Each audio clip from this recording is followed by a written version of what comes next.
யூதே நாட்டின் சந்ததியாக சூசையப்பரின் சுந்தர மகனாய், யூதே நாட்டின் சந்ததியாக சூசையப்பரின் சுந்தர மகனாய், சுத்தமரியிடம் மனித குலத்திலே தேவன் தோன்றிவிட்டார், இயேசு தேவன் தோன்றிவிட்டார்.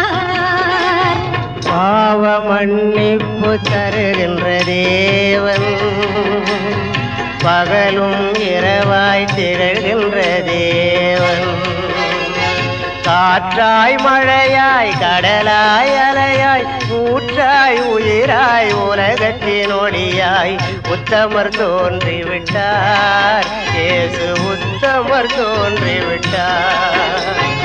ஆதவன் உதிக்கும் எழுவீர், நம் ஆண்டவன்